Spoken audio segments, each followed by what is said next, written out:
Really ain't nobody holding us.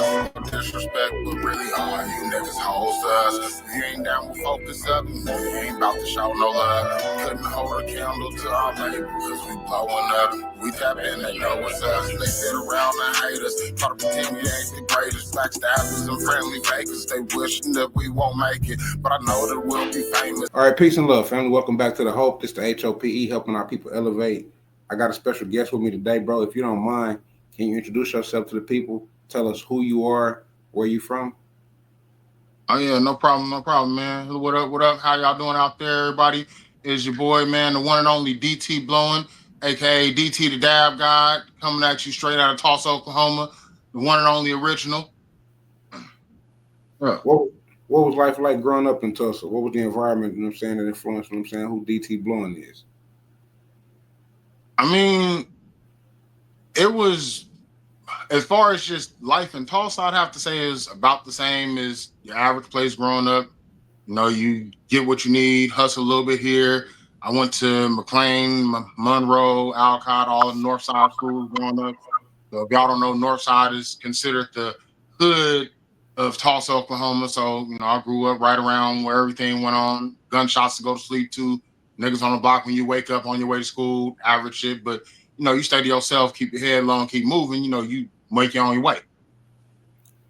What challenges did you face coming up?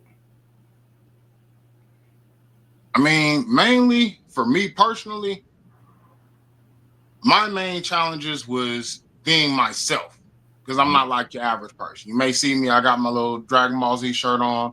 I got my Dragon Ball right here. I am a nerd. I'm in the anime culture. I'm way more intelligent than your average person, and just trying to continue keeping my level of self around what I grew up with was my biggest challenge. Who or what was your primary influence growing up? You know what I'm saying? Like, was it family, the community, or any specific mentors around you? My dad, definitely. My dad has always been my biggest influence, my biggest supporter. He's been there, not like a lot of people. My family life was reversed. Most people didn't really have their dad. Their mom was there. My dad was always there. My mom's a psycho. We'll get on that on another day. He's always been my biggest supporter and influence. He keeps me going all the time. So, like, when you look back, you know what I mean? Like, do you feel like you had multiple paths available, or did you just focus naturally on your music? Oh, definitely. Like I said earlier, I was always a very intelligent individual, good grades in school for the first half till I got up to like high school and got into my street life and stuff. So I wanted to be a scientist early on, but around 11, 12-ish, I got really deep into music and it kind of just got a hold of me. When did you first start? Well, you just said, 11, 12. So, like, what inspired you to pursue it seriously?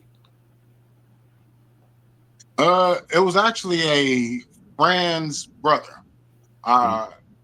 He saw the potential in us and gave us the opportunity to do something big. Took us to our first studio, put us on our first CD, and it gave me an idea that, you know, maybe I could do something with this instead of just freestyling in my room and stuff. Can you describe that moment when you realized music could become more than just a hobby? I mean, to not sound cliche, magic. Yeah. The whole experience was crazy. Just my brother's friend, he had just got out of prison, came, seeing us in the room freestyling, BSing and stuff like that. And it's like, man, no, y'all, here go a beat, write something to it. And the next night came, pulled up in my house like 9 o'clock, like, hey, come hop in, we about to go to the studio. Walking in there, going downtown, going to this big ass building, getting up the elevator, walking into this whole legit studio, everything. It was a hell of an experience that cemented me right there that I knew I was going to be a part of this forever. Like, tell me some of the sounds you listen to coming up. Mainly Eminem and Tech Nine. I'm an Eminem and Tech Nine fan for sure. Okay, so you're kind of younger than I thought you were. I thought you were a little older. Okay. You know, I'm only 36, by the way. Okay. So, like, what lessons have you learned from early experiences in your music to help you refine your approach to how you come into today? Lessons I learned early is to learn. I dealt with a lot of people early on in music that claim to be helpful, claim to be friends, but they will do your music all kind of ways. And the biggest thing I learned early on is to learn. Learn how to work with it, learn how to move with it, learn what you're dealing with and who you're dealing with. How do you ensure that your music reflects both your personal story and your artistic vision?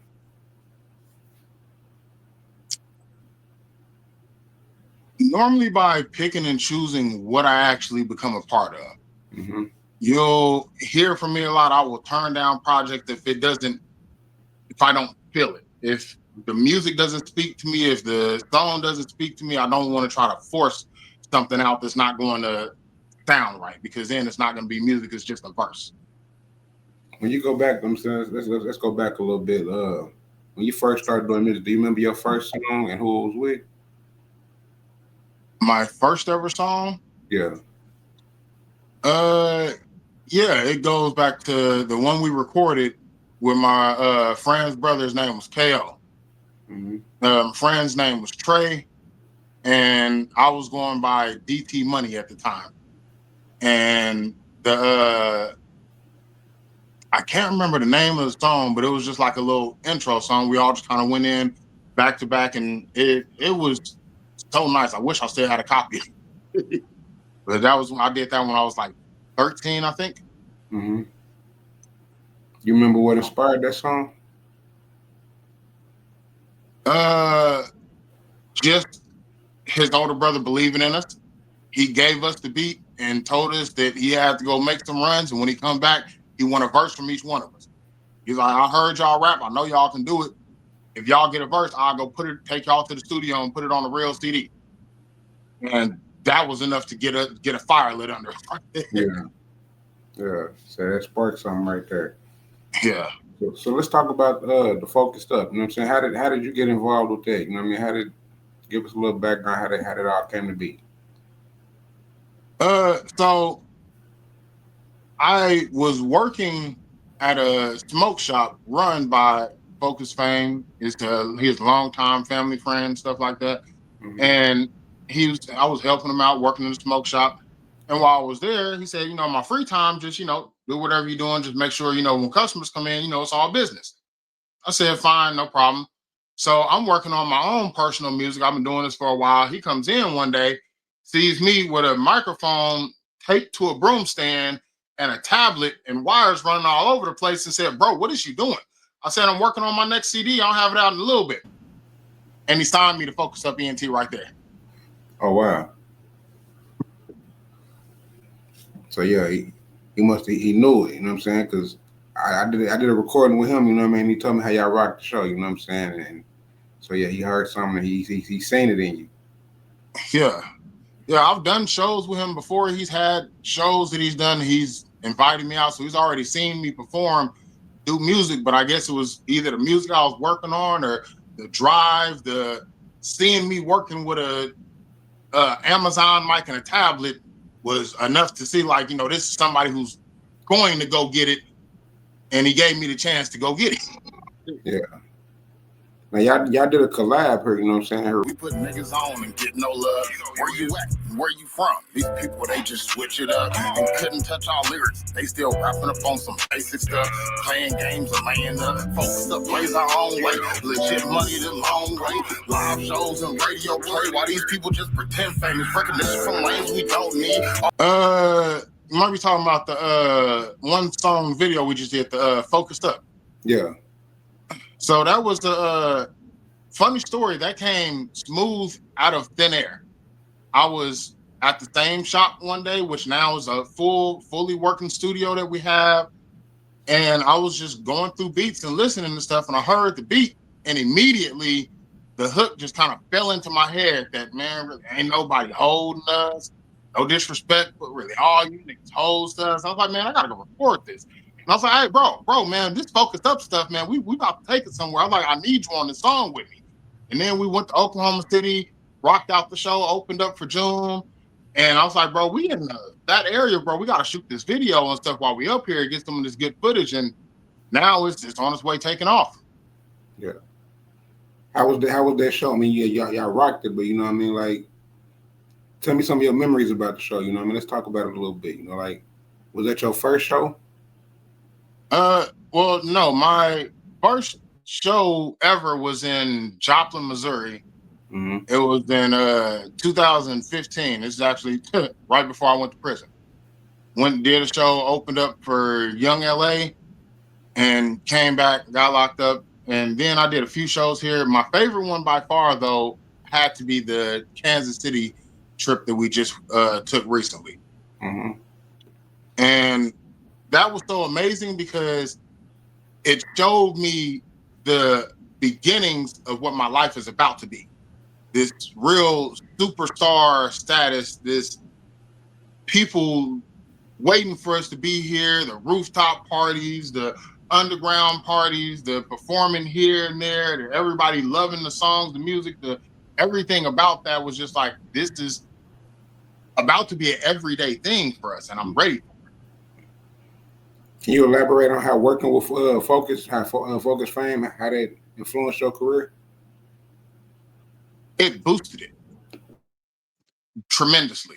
I've been doing music independently for years, at the minimum, since I was released from prison in 2020, and I've been doing my own thing. I record my own music, I shoot my own videos, I mix and master my own stuff, and I've been doing that for years. I got a little bit of following, a few hundred followers and views, a couple thousand on a few videos here and there.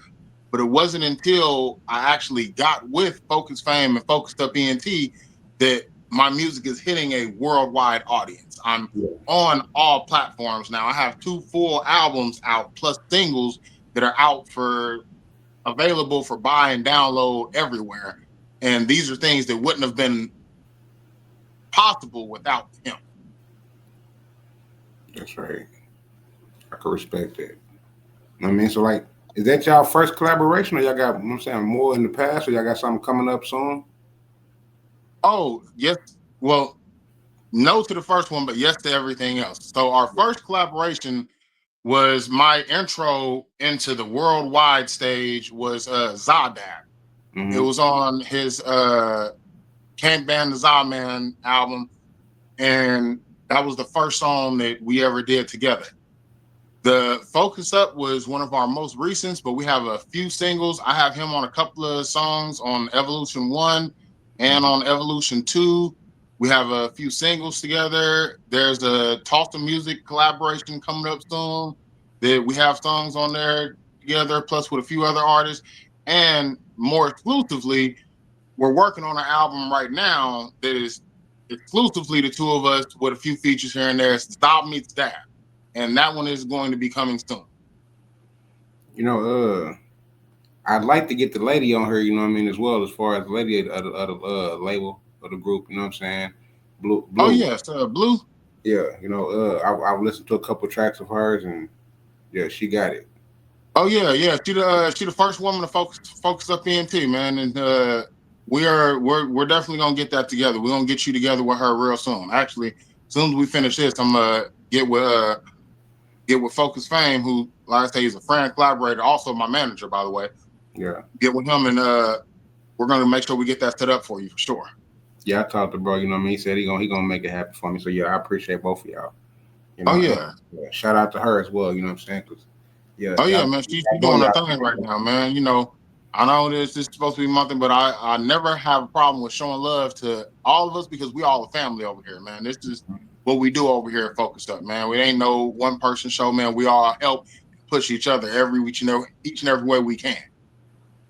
Now, what values or principles do you feel Focused Up Ent represents? You know what I'm saying, as far as professionally and personally?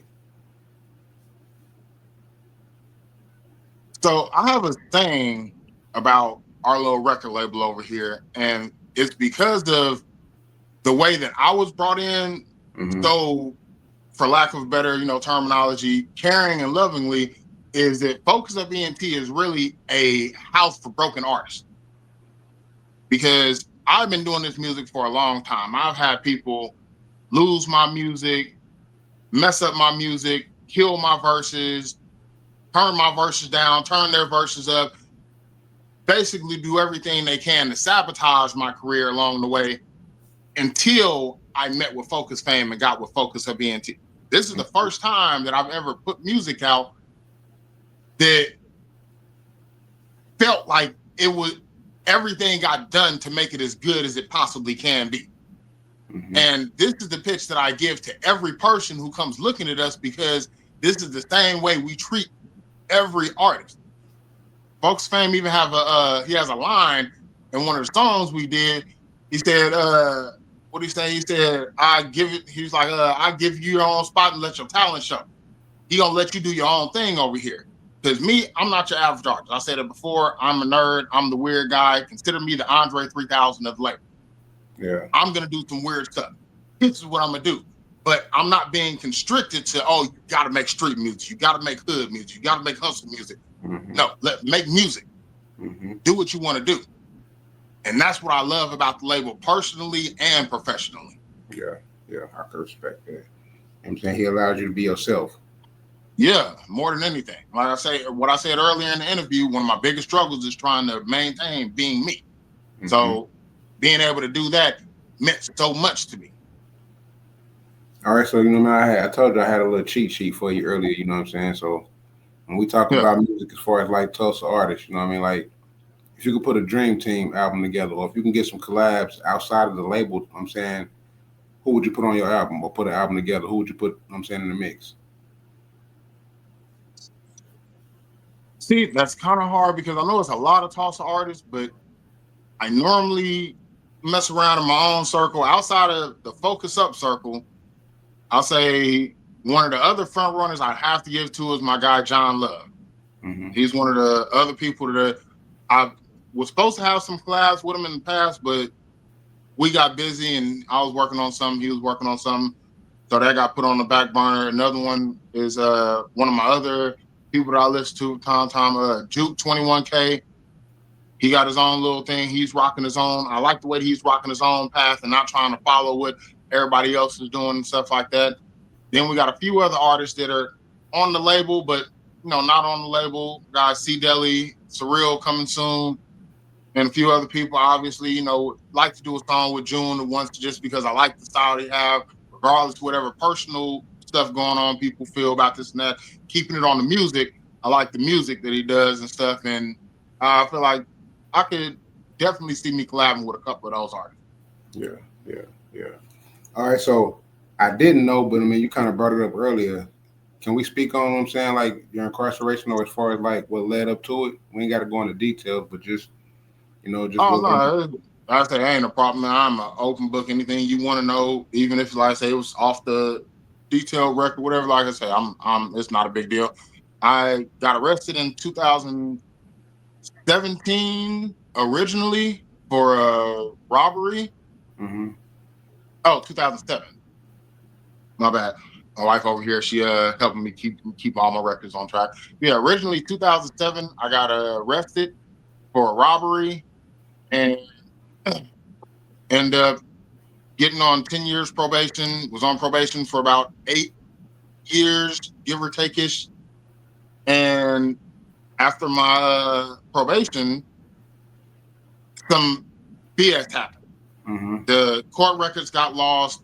My probation officer was on a training seminar, and they had a lot of people seeing random people. I was one of the people who seen random people. They claimed that I hadn't been there in months. I told them I've been there. They said they wasn't sure. Everything got all jumbled up. And short version of that, I ended up still going to prison for 5 years. Yeah, system's something else. Yeah. What lessons did you learn while you were in there?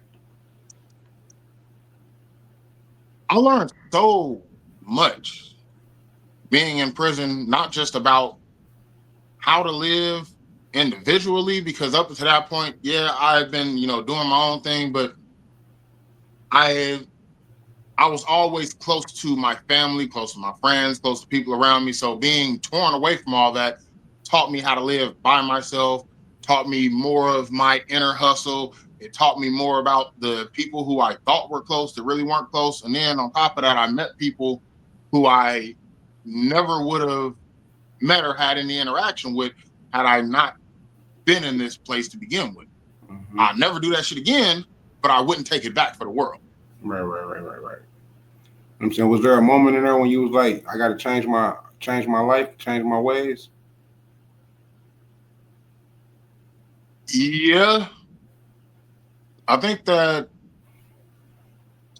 came, and sadly, that it took me pretty much the entirety of my prison sentence for me to really start paying attention, because it started off kind of secluded, not doing a lot. Once a few months in, once I got a hold of how the system worked, Mm-hmm. I started crashing. I was on an 85% sentence, 5 years. Once I figured out that y'all can't give me any more time as long as I don't commit another crime, I did whatever I wanted. I'm fighting whoever, I'm smoking weed, I'm drinking, I'm hustling shit, because y'all can't do nothing to me. Especially if I'm on a yard where the y'all lockup system is full most of the time. I learned the system and I learned how to play the system. And I did that for the entirety of my time until Halloween of 2020. Wait, no, 2019. Yeah, it was Halloween 2019.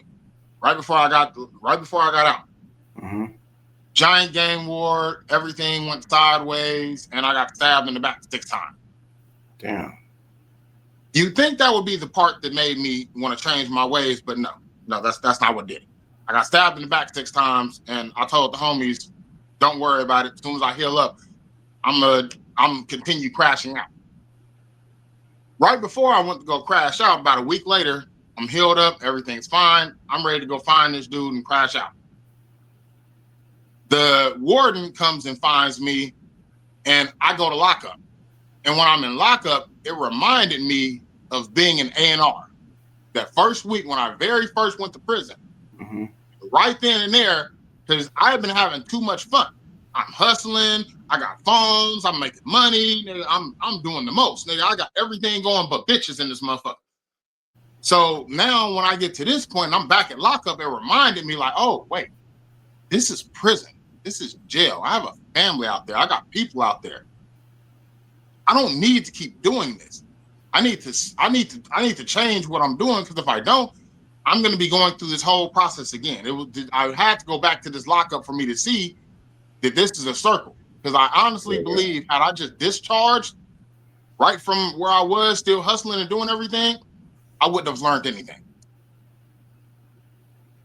That's deep. What obstacles have you faced, you know what I'm saying, in your journey as far as being an independent artist, and how you overcame them? My biggest obstacle has been just getting out there. Just publicity, distribution, anything. Because like I said, I've been doing music for a while, and the hardest part is getting people to hear your music. Like, a lot of people say that now the music is easier because the streaming and the internet and social media. Mm-hmm. But from an independent artist standpoint, it's actually harder, because if you don't have a 1 million person following, 100,000 person following, or something like that, your music is not getting played. People are skipping over it. They're not playing it. And you can't just go download a CD and start handing it out to people anymore. Mm-hmm. We don't live in that age now. You have to make the streaming work. And that's been the biggest obstacle, is trying to find a way to overcome that, which I finally did by getting together with Focu Up. So I like how you put that, because I've heard, respect to the OGs and that's been put Tulsa on in the music, but they talk about the difference in how it's easier now versus when they were doing their thing, because they had to actually get out there and push them tapes, travel to city, state to state, get out there on that grind and make it happen. Yeah. You know what I'm saying? To where now they're like, you can stream and put it on these platforms and get 100,000 followers. But you're right, though. If you don't have the following, you're not gonna get them. And that's the give and take. So it still comes down to whether you're willing to put the work in. Because right now, Focus Up Ent is getting the recognition because we've been putting in that old school work. We've been getting on the road, traveling to these different cities. We've been going and performing places where ain't nobody heard of us. We didn't printed out cards. We didn't printed out QR codes. We've been putting in the old school work, and that's what's gotten us up here to this level that we're at now. So how do you maintain your focus and consistency, you know what I'm saying, in your craft, you know what I'm saying, especially with the distractions or setbacks? By always remembering, as much as I love the music and I love what I'm doing, that at the end of the day, it's supposed to be a release. It's supposed to be fun. It's supposed to be relaxing. It's supposed to be something to take the day off. So not to get too, everything's going on, I got to finish this song. Those are days when I'm like, bro, what am I doing? Just take a second, hit the ball one time, rip it out, get my mind right. And then, okay, now I can relax and take all that, like you say, everything that was bothering me, I'm going to just take all that and just blow it all out of the pen and write it onto this damn pad and then call it a day. Take me through your creative process, you know what I'm saying? What is it like? Okay, you know what I mean? You hit the ball, what I'm saying? Like, do you have to hear the beat, or do you know what I'm saying? Like, so yeah, I'm a beat speaks to me kind of a person. Like, I have written rhymes and raps and stuff before, and then later on found something to go to it. But 9.5 times out of 10, my creative process involves me sitting here in my living room, smoking. I got my bong, probably take a couple of dabs, and I will sit here for hours just going through beats. I'll listen to it, probably freestyle once or twice, and then nope, go to the next one. Listen to it, think about it for a little bit, go to the next one. And I'll do that for hours sometimes until I come across a beat that as soon as I hear it, I don't have to try to freestyle. I don't have to try to make anything. Like, I hear it and the words come out of me immediately. And then I know this is the one I'm about to work on. This is the one that's calling to me right now. This is touching the mood vibe that I'm feeling right this moment. And the song just produces itself. Yeah. So, like, you got any projects you're working on right now? Well, yes, of course. Like I say, we got the Zob Meets Dab that I'm working on with Focus Fame, but I'm also working on Evolution 3, which will be the third of my official albums, and this is going to be the last one for the Evolution series, and make that one a trifecta. And then I'm not sure what all I'm going to be working on after that, but I best believe it's going to be more coming soon. All right, so on the topic of evolution, you know what I'm saying, like, what inspired the series 1, 2, and 3? So what made me start on Evolution is because I hadn't done music in a while. And it had just started kicking back up. And I'm noticing that when the music I'm working on now and the way I'm going about it is not the same as what everybody else is doing. It's not the same as what I was doing. I'm not trying to pretend, because I went through a phase where I was like, oh, I need to try to make music that people want to listen to. I got to make dance music. I got to make street music. I got to make this because this is what everybody wants to listen to. And Evolution was me letting all of that go. Like, if anybody goes and listens to the album from start to finish, it is literally me just telling you, I'm done pretending to be this person, and this is the person I'm about to be. And then Evolution 2 comes in, and it has a lot of more sporadic songs. It has a lot more energy to it. It has a lot more hypeness. And that's kind of like me telling you that this is a preview and an idea of what I meant by this is what I'm about to start doing. Because it has a lot of songs that are not your average kind of a feel, but all of them are good songs. Every one is a song that you're going to love and vibe to, regardless of who you are and what you into.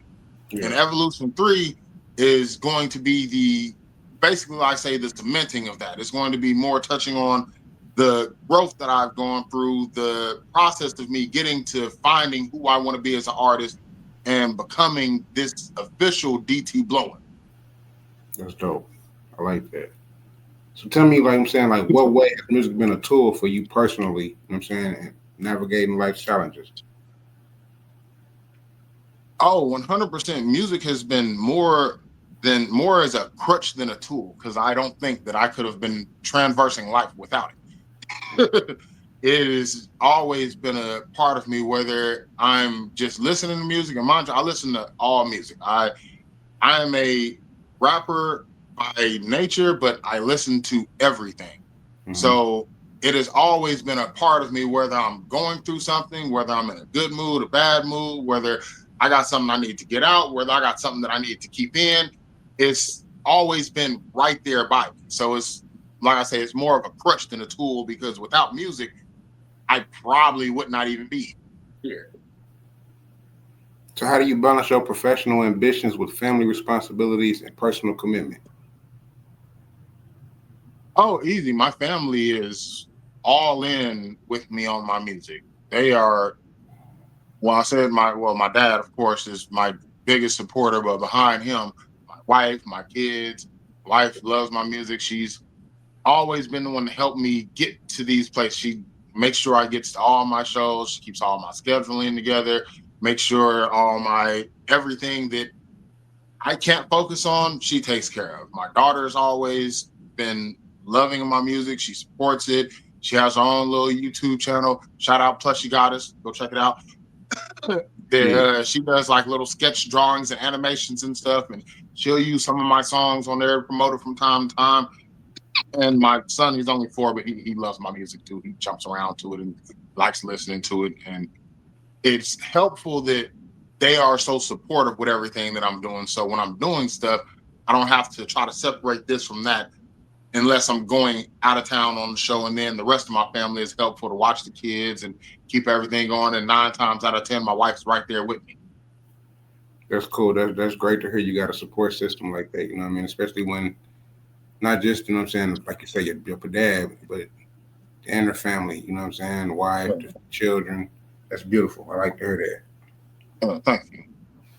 But when you look ahead, you know what I mean, like what goals are you striving towards in the next 5 years, both musically and personally?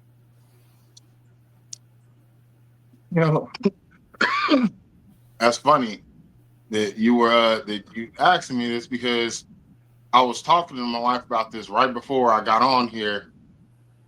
You know, I was looking at a few things. I said earlier, one of my biggest inspirations are always going to be Eminem and Tech Nine, because of their versatility. I love the fact that they're not one of those closed in artists where, oh, I can only rap on this kind of a beat, or I can only rap this kind of a way, or I can only, no, you're liable to catch Eminem or Tech Nine on anything. And that leads me into my goal is for DT Blowin to be known by everyone on the planet. And that's to be said that I am a versatile artist. I will rap and can rap on anything. And that is my goal, is to one day have every genre of music. I don't care if it's from bluegrass to rock, country, reggae, whatever, for it to have a DT Blowin version on it on the top charts. You on there. Yeah. That's dope. So, like, what do you want people to take away from your music and your story when they hear it? Be yourself. Be you. And don't ever let anybody tell you you got to be somebody different. I got a line in one of my earlier songs on Evolution. I think it's Gotta Pass. And I was like, man, I fought too hard to live this nerd life for me to change it up. Don't ever let anybody tell you you can't be you. Don't let everybody tell you can't listen to this, you can't watch this, you can't dress like this. Be who you want to be. And if you got to fight for it, fight for it. I like that. I got caught up in the moment because I saw the seriousness, you know what I'm saying, and look. But yeah, my bad. nah, you know what I mean? Because it's real though, you know. Yeah. Fight for what you want, you know what I'm saying? Don't let nobody tell you can't do. Or tell you that you have to be this way in order to fit in. Or you know what I mean? We hear that. We hear that too much in our 100%. community. We hear that too much in our community. Yeah, trust me, I grew up hearing that all the time. Oh, you too black, you not black enough, you can't do this, you can't do no. No, I'm gonna be me, I'm gonna watch what I want, I'm gonna play what I want. Yeah, I was a kid, I brought a pack of Yu-Gi-Oh cards with me to school all the way up to high school, and that's just because I ran out of people to play with. And if you question me about it, we can catch these hands in the bathroom. So how would you like to be remembered as an artist and as an individual? As a pioneer. I want to be remembered as a person who brought everything together, who broke down all the lines between people, music, cultures, because I am a conglomerate of everything. And when I make it to superstardom, it's going to be hard for the world to not come together because I touch too many different people. That's right. All right, my last question I got two more questions I want to ask you. First question is, how can fans find your music, support your work, and follow your journey? Oh, very easy. It's DT Blowin, which is DT Blowin, and that's on everything. I don't have a Twitter. I need to go make one, but that's Facebook, Instagram, Snapchat, YouTube, Apple Music, Spotify, Amazon. It's DT Blowin. There's only one. Well, you already said it, but you know what I mean? Like, I'm going to ask you one more time before we close. Are there any more upcoming projects, tours, or collaborations that you like to highlight? Oh, so yeah. Also, like I say, the Zob Meets Stab. Go look out for that. The Tulsa music collaboration coming soon. Evolution 3 is going to be coming soon, probably towards the end of the year, next year, because we got these other projects going. Evolution 1 and 2, definitely go check them out. We got a tour we're in the middle of. We have to pause to take care of a few things, but we're going to be starting off here in Tulsa, hitting Oklahoma City, going to Wichita. St. Louis is kind of up in the air. We're kind of seeing whether or not we want to make that one. We're going to be hitting Atlanta, Detroit, Denver here soon in the near future. So definitely look out for us. Focu Up Ent. We're about to be everywhere. Indeed. My last question for sure. You got any shout outs you want to give? Man, I want to definitely give a shout out to Focus Fame and Focu Up Ent. I appreciate y'all for everything that you've done for me. Blue Dime, her interview is coming soon.